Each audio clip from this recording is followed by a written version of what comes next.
Pasangan Baca Pres, Bacawa Pres Prabowo Subianto dan Gibran Rakabuming Raka resmi mendaftar ke KPU. Kini persaingan di Pilpres sudah dimulai. Kalau kita lihat hasil survei yang dilakukan Lembaga Survei Indonesia LSI menunjukkan pasangan Anies Baswedan Muhaimin Iskandar elektabilitasnya 19,6%, Ganjar Mahfud 26,1%, Prabowo Gibran 35,9%. Kemudian kita lihat menurut indikator politik Indonesia elektabilitas Anies Muhaimin 22,7%, Ganjar Mahfud 32,2% dan Prabowo Gibran 35,7%. Dengan mendaftarnya pasangan Prabowo Gibran, maka semua parpol di DPR sudah mengusung paslonnya masing-masing. Pasangan Anies Muhaimin diusung Nasdem, PKB, PKS, ketiganya memperoleh kursi di DPR 29,05%, sementara Ganjar dan Mahfud diusung dua parpol yang mendapat kursi di DPR, yaitu PDIP, P3 dengan perolehan kursinya 147 kursi atau 25,56%, dan Prabowo Gibran diusung empat parpol di DPR, Gerindra, Golkar, PAN, dan Demokrat yang perolehan kursinya 261 kursi atau 45,39%. Bagaimana strategi pasangan Baca Pres dan Bacawa Pres merebut dukungan di Pilpres? Dengan mendaftarnya pasangan Prabowo Gibran, semua parpol sudah mengusung paslonnya masing-masing. Pasangan Anies Muhaimin, kalau kita lihat ini yang dirilis 22 Oktober dan Anies Baswedan di sini 22%, Ganjar Pranowo 12,8% dan Prabowo Subianto 59%. Dan kalau kita lihat bagaimana strategi pasangan Baca Pres dan Bacawa Pres merebut dukungan di Pilpres. Pasangan Prabowo Subianto dan Gibran Rakabuming Raka telah resmi mendaftar di KPU sebagai Baca Pres dan Bacawa Pres. Sebelumnya, pasangan Anies Baswedan Muhaimin Iskandar sudah lebih dulu mendaftar ke KPU pada Kamis 19 Oktober lalu. Di hari yang sama, pasangan Ganjar Pranowo dan Mahfud MD juga mendaftar ke KPU dengan didampingi parpol koalisi pendukung. Kini ketiga paslon siap adu strategi meraih kemenangan di Pilpres 2024. Sejumlah lembaga survei pun sudah merilis elektabilitas pasangan Baca Pres Bacawa Pres. Hasil survei LSI menunjukkan elektabilitas Anies Muhaimin 23,5%, Ganjar Mahfud 33,1%, sementara pasangan Prabowo Gibran elektabilitasnya 36%. Jadi secara umum siapapun yang dipilih oleh Prabowo itu dia tetap cenderung unggul tipis dibandingkan dengan Ganjar Mahfud dan Amin.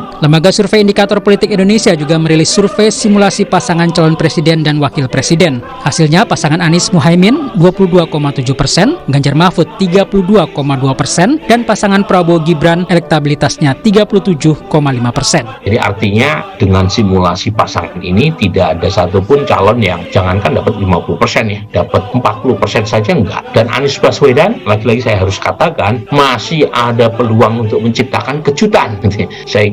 Jangan lupa gitu ya, masih ada swing voters 24-25%, undecided 6-8%. Bagaimana persaingan mereka memperebutkan suara di Jawa Barat? Survei LSI menunjukkan elektabilitas Anies Baswedan 22%, Ganjar Pranowo 12,8% dan Prabowo Subianto 59,1%. Sementara di Jawa Tengah, Anies Baswedan 10,4%, Ganjar 50,8% dan Prabowo 22%. Bagaimana di Jawa Timur? Elektabilitas Anies 11,9%, Ganjar 50,2% dan Prabowo 27,4%. Di Jawa Barat masih cenderung Prabowo yang unggul, di Jawa Tengah seperti biasa masih Ganjar, di Jawa Timur juga masih Ganjar, baru Prabowo dan Anies. Bagaimana dengan hasil survei Indikator Politik Indonesia? Di Jawa Barat, Anies Baswedan 29,6%, Ganjar Pranowo 20,7% dan Prabowo Subianto 48,7%. Di Jawa Tengah, elektabilitas Anies Baswedan 7,5%, Ganjar Pranowo 64% dan Prabowo Subianto 26,3%. Sementara di Jawa Timur, Anies Baswedan 12,9%, Ganjar Pranowo 44,5% dan Prabowo Subianto 35,8%. Jawa Barat, Pak Prabowo unggul telak, nomor 2 adalah Anies. Kemudian Jawa Tengah, Mas Ganjar unggul telak, jauh di atas Pak Prabowo atau Mas Anies. DIY,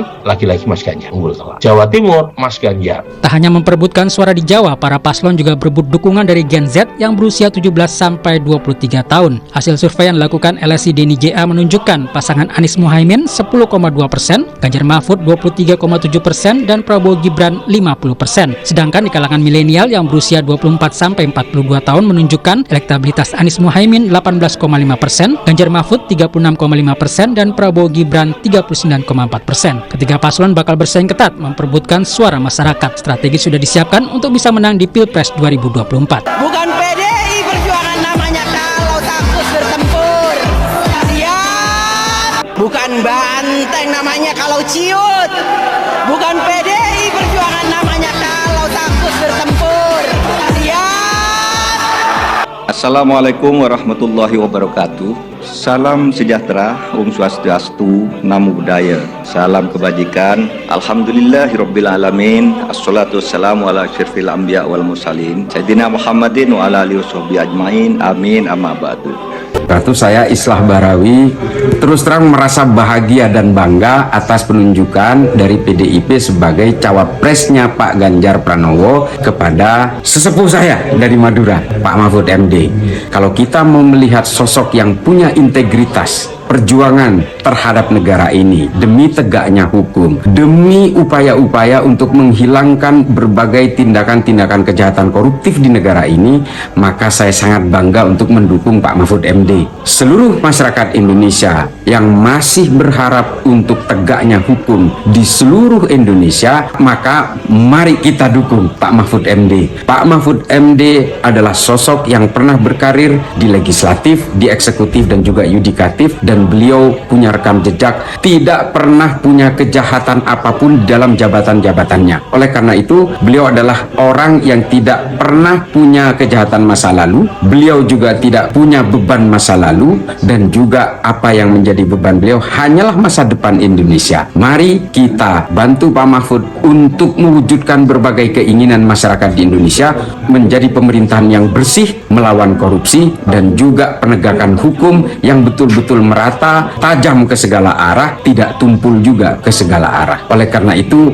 mari kita dukung Ganjar Mahfud. Insya Allah dengan ridho Allah Subhanahu wa Ta'ala, langkah kita dalam mewujudkan Indonesia sejahtera lahir batin, adil dan makmur akan mendapatkan jalannya. Qabul. Saya ingin sampaikan kepada seluruh keluarga besar Nahdlatul Ulama, ya ayyuhan nahdawiyun, idza huyyitum bi tahiyyatin fahayyu bi ahsana minha aw rudduha. Insyaallah Nahdlatul Ulama juga tidak akan pernah jauh-jauh dari Insinyur Haji Joko Widodo. Sebagai organisasi Islam terbesar di dunia, NU layak berkontribusi untuk masyarakat internasional.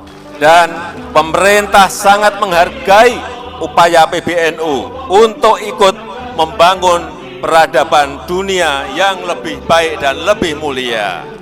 Sebagai organisasi Islam yang mengakar kuat di masyarakat, NU telah menjaga ketahanan masyarakat dalam menghadapi berbagai tantangan-tantangan, dalam menghadapi hantaman gerakan-gerakan radikal, termasuk menjaga diri dari politik identitas dan ekstremisme. Pemimpin yang mikirin rakyat itu kelihatan, dari mukanya itu kelihatan, dari penampilannya itu kelihatan, banyak kerutan di wajahnya karena mikirin rakyat. Ada juga yang mikirin rakyat sampai rambutnya putih semua, ada. Berkerut wajahnya, putih rambutnya. Itulah sinyal dukungan terbaru dari Presiden Jokowi terkait Capres 2024 di hadapan ribuan pendukungnya. Jokowi memberi arahan penampilan fisik seperti apa yang menjadi ciri pemimpin yang selalu memikirkan rakyat. Bangsa ini butuh pemimpin yang mempersatukan, yang melayani rakyat, yang mampu bekerja makro, mampu bekerja mikro, dan mampu bekerja detail. Karena saat ini tidak mungkin kita hanya berpikiran makro saja.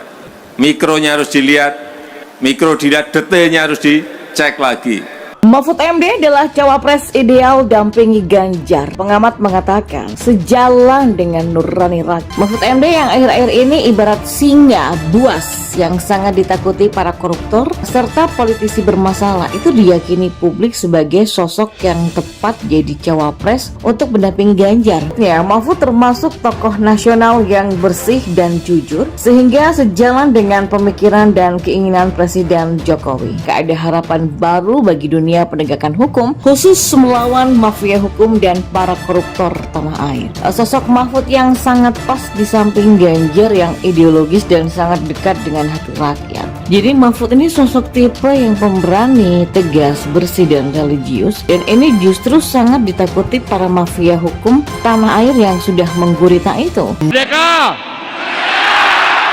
Tempat ini menjadi saksi bagaimana pidato Bung Karno selalu menggetarkan. Dedication of life disampaikan di sini, mengajarkan kita agar bisa mengabdi pada bangsa dan negara. Pak Jokowi mewujudkan itu. Infrastruktur yang hebat, IKN yang tidak hanya memindahkan tempat dan ibu kota, tapi membuka mindset, merubah mindset untuk menjadi negara maju, termasuk hilirisasi industri yang akhirnya kita diperhitungkan oleh dunia. Hari ini kita meneguhkan hati, bekerja keras dengan api semangat yang tak pernah padam, menangkan PDI Perjuangan dan calon presiden PDI Perjuangan Ganjar Pranowo.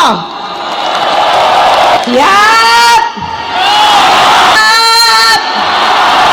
Seperti Mbak Puan tadi sampaikan, itu juga Bapak Ibu yang mesti kita pertahankan, kita lanjutkan. Namun itu tidak bisa terlaksana kalau kita tidak menang hat-trick besok pagi. Bapak Ibu, itu tidak akan terwujud kalau kita tidak kompak. Maka pesan Bu Mega kepada kita semuanya, agar kita bisa bersatu, kita berdiri seteguh karang yang tetap tegar dalam gempuran-gempuran ombak sekeras apapun. 2013 lalu, pemilihan Gubernur Jawa Tengah, PDI Perjuangan dan Ganjar Pranowo memenangkan itu. Dan itu di bawah pimpinan Mbak Puan. Insya Allah kita akan mengulang kembali di 2024. Insya Allah. Mohon doanya.